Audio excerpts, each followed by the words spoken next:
Picture this. You're standing right at the base of one of the most magnificent, towering mountains on Earth. The peaks are just totally blanketed in snow, clouds are rolling by, and there's this narrow, crazy steep hiking trail winding its way up the rock face. Now, normally, it's just climbers heading for the summit, right? But suddenly, an emergency call comes in. A climber is stranded halfway up. A rescue helicopter is desperately circling overhead. And here's the thing. This isn't just a physical crisis. It's actually a mathematical one. Think about it. If a rescue team has to follow the exact path of the mountain while simultaneously lowering a rope at exactly 90 degrees from the sky, how does calculus tell us both of those directions? Well, welcome to this explainer. Today, we're going to harness the sheer power of differential calculus to pull off a flawless mountain rescue. So put yourself in that hovering helicopter. The team up there is facing two absolutely vital questions. First, if we drop a rescuer right onto the path, in which exact direction do they need to walk to stay on the trail?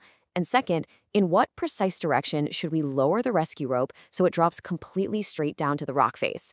Believe it or not, calculus holds the exact mathematical answer to both of these life or death questions. Let's dive into exactly how that works. Section 1. The mathematical compass. Finding the path. To pull off this rescue and save our climber, we first need to build our mathematical compass. Basically, we're going to translate this wild, rocky mountain into the clean, precise language of mathematics.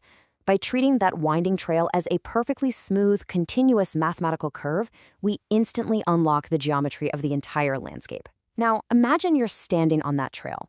If you look just a few centimeters ahead of your boots, the winding path actually looks completely straight, doesn't it? Well, that imaginary straight path is called the tangent. A tangent is simply the exact direction the curve is heading at one single frozen point in time. It perfectly grazes the curve, just like a hiker's boot on the path, without actually cutting across it. This tangent line, that's our walking direction. Okay, but what about the chopper hovering directly above us? The rescuer up there isn't walking the trail. They need to drop a rope straight down across it. That rope forms a perfect right angle with the hiking path, and in calculus, we call that line the normal. The normal is literally always perfectly perpendicular to the tangent. Put them together, and they lock into a flawless 90-degree angle. So the tangent is the walking path, and the normal is the rescue rope. Moving on to Section 2, the engine of calculus, measuring steepness. All right, here is the million-dollar question. How do we actually calculate the exact direction of this imaginary compass? To do that, we got to fire up the real engine of calculus. We need to measure steepness. And to find our tangent, we use a brilliant tool called the derivative. You can think of the derivative as the ultimate steepness meter for our mountain trail. Check out the contrast here. If you calculate the derivative and get a really large number, watch out. You're on an incredibly steep, dangerous part of the mountain. If the derivative is small, you're on a nice, gentle slope. And if the derivative drops exactly to zero, well, you've hit a completely flat, perfectly safe resting point. The mountain just levels out. Which brings us to the absolute golden rule of this entire rescue operation. Ready? The derivative tells us the slope of the tangent. It tracks every single twist, drop, and turn of that mountain. It's almost like the mountain is holding an invisible compass that's constantly rotating, and our calculus tracks that rotation flawlessly. So, let's actually put this into practice. Section 3, executing the rescue, the mathematics. We've got the theory down, but our climber is still freezing on the side of that mountain. It's time to execute the precise mathematical calculations we need to save them, looking at a classic Class 12 mathematics scenario. Let's say our mountain trail follows the famous parabolic curve, y equals x squared. Our stranded climber is shivering right at the coordinates 1, 1. First step, we find the derivative of x squared, which gives us 2x. Next, we just plug in the climber's x coordinate, which is 1. 2 times 1 is 2. Boom. The tangent slope is exactly 2. Finally, we take that slope and drop it into our old friend, the point slope equation. Y minus 1 equals 2 times x minus 1. Simplify that down and we get y equals 2x minus 1. And just like that, we have mathematically locked in the exact linear equation for the rescuer's walking path. Okay, the ground team is moving. Now let's get that rescue rope lowered from the helicopter. Remember, the normal is always exactly perpendicular to the tangent. And a cool trick in mathematics is that perpendicular lines always have slopes that are negative reciprocals of each other. It sounds fancy, but it just means since our tangent slope is 2, we flip it upside down and reverse the sign. So our normal slope becomes negative 1/2. Let's lock in the helicopter's final trajectory. We take our brand new normal slope, -1/2, and use the exact same location for the climber, 0.11. We go right back to that trusty point slope formula. Y minus 1 equals -1/2 times x minus 1. Multiply that out, clean it up, and bam, we get our final rescue rope equation. Y equals -x/2 plus 3/2.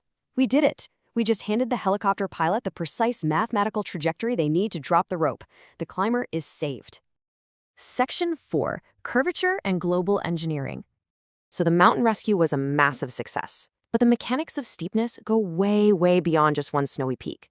Let's zoom out for a second and look at how these exact same calculus principles literally build the modern world around us. Think about hiking different sections of that mountain. The slope isn't just steep, its steepness is constantly changing. Imagine two different mountain roads. One has a gentle, sweeping bend, and the other has a really sharp hairpin twist. How do we know which road is more curved? We look at the second derivative. This measures how fast the tangent line itself is changing direction. It perfectly illustrates the concept of curvature. If your second derivative is a positive number, the curve bends upward, kind of like a smile. If it's negative, the curve bends downward, like a frown. And I'm not exaggerating when I say these principles build our reality. When you're driving down a curved highway, your car is following the tangent, but the engineers actually placed the guardrails using the normal direction. When an airplane comes in for a landing, the wheels touch the runway right along the tangent, but the massive weight and force of the plane act entirely along the normal. Animators working on the latest Pixar movie, they use tangent vectors so those animated racing cars point the right way and don't just slide sideways across the screen. From robotic arms in factories to self-driving cars and satellites orbiting the Earth, they're all continuously calculating tangents and normals. They are literally everywhere. Section 5, the Explorer's Challenge. Now that you've seen just how incredibly powerful this all is, it's time to put your newfound calculus intuition to the test.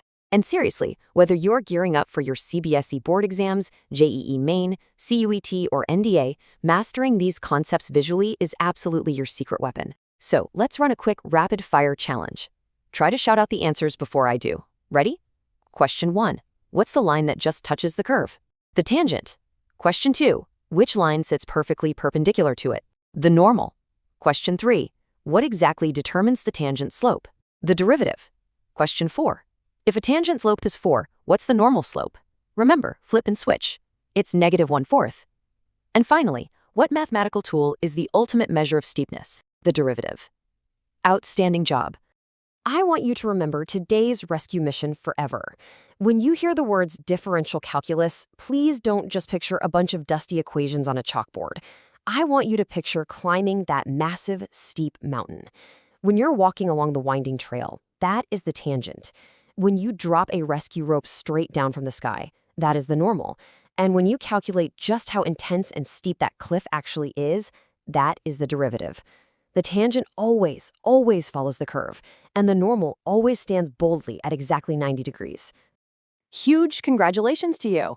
By making it through this explainer, you've just mastered one of the most visual, fundamentally important topics in all of differential calculus. You have officially earned the title of Mountain Geometry Explorer. You now understand the invisible mathematical compass that guides our highways, lands our planes, and even directs our favorite animated movies. So, the next time you find yourself navigating a twisting, turning path in life, ask yourself, are you simply following the tangents, or are you bound by the invisible force of the normal? Keep exploring those curves, and I'll catch you in the next explainer.